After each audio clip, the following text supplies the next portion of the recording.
There is a specific kind of silence that exists in a room when you realize that the phone isn't going to buzz and the invitations aren't going to come. It isn't the silence of being forgotten. It is the silence of being apart. You've likely spent years looking through the glass at the rest of the world, watching them navigate the messy, loud, and effortless dance of social connection, wondering why you don't have the choreography down. You might have told yourself that you're broken, or that you're unlovable, or perhaps that you're just too difficult for the average person to handle. But what if the void in your social calendar isn't a sign of failure, but a byproduct of a specific, rare psychological architecture? What if your isolation isn't a wall, but a filter? If you find yourself standing on the periphery of the crowd, it is rarely because you lack the ability to speak. More often, it is because you lack the ability to pretend. Most of human interaction is built on a foundation of social lubrication, small talk, white lies, and the unspoken agreement to stay on the surface where it's safe.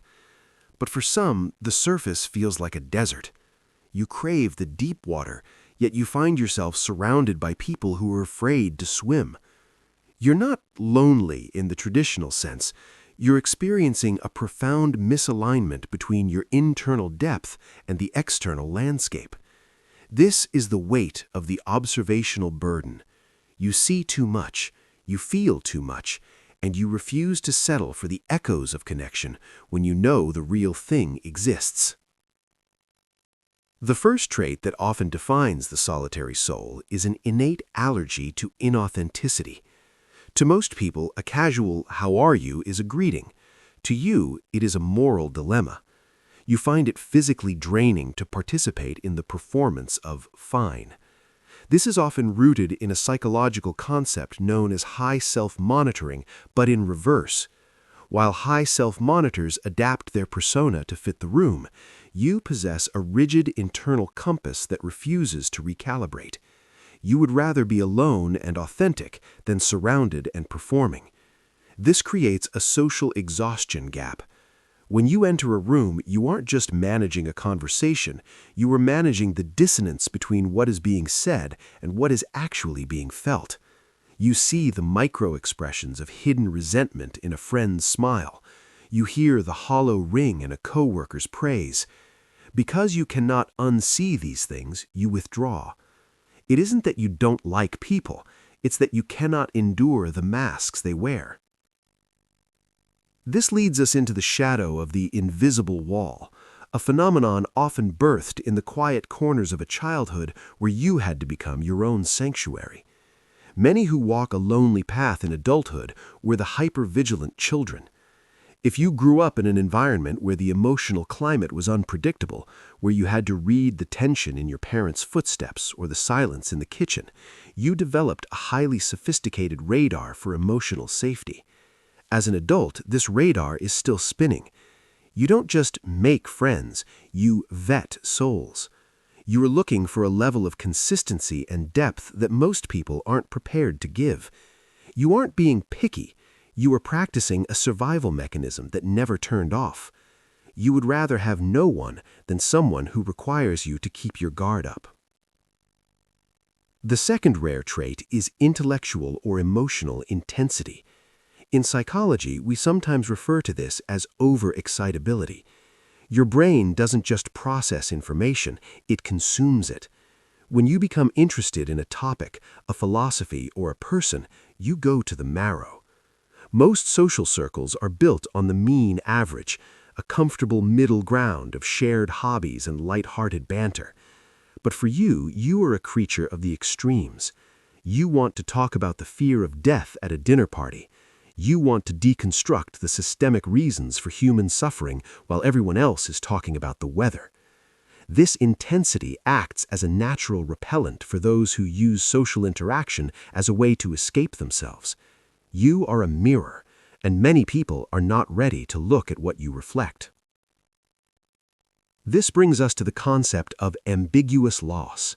This is the grief of missing something you never truly had, or missing a version of friendship that society promised you but never delivered. You see the squads on social media, the lifelong best friends in movies, and you feel a sense of mourning. But this mourning is actually a sign of your high standards. You possess a relational integrity that is rare. You view friendship as a sacred contract, not a casual pastime. To you, a friend is someone who knows the shape of your demons and doesn't ask them to leave. Because you hold this vision so clearly, you are unwilling to dilute it. You are waiting for the gold, and in the meantime, you refuse to collect the brass. There is also the quiet burden of the empathic observer. You are likely the person people come to when their world is falling apart, but you are rarely the person they call when they want to celebrate. You have been cast in the role of the healer or the sage. This creates a one-way street of emotional labor. You spend your energy holding space for others' traumas, but when you look around for someone to hold yours, the room is empty. It isn't because you are unlovable. It's because you have inadvertently taught people that you are the strong one. You have built a fortress of self-reliance so high that no one thinks to bring a ladder. But beneath this self-reliance lies a deeper, more complex mechanism: hyper-independence. This is often the third trait, the belief that I am the only one I can truly rely on. This isn't just a personality quirk, it's a trauma response. If at key points in your life the people who were supposed to be your safety net let you fall, your brain made a logical executive decision: never again. You became a master of your own universe. You learned to soothe your own heart, fix your own problems, and navigate your own storms. While this makes you incredibly resilient, it also makes you relationally redundant. You don't need people in the way others do, and people can feel that.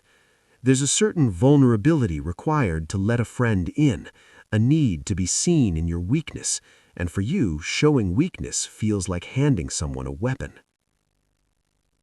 This hyper-independence creates a paradox. You deeply desire to be known, yet you are terrified of being perceived. You want someone to see through your armor, but you've spent a lifetime making sure the armor is seamless. You sit in your room scrolling through your contacts, wanting to reach out.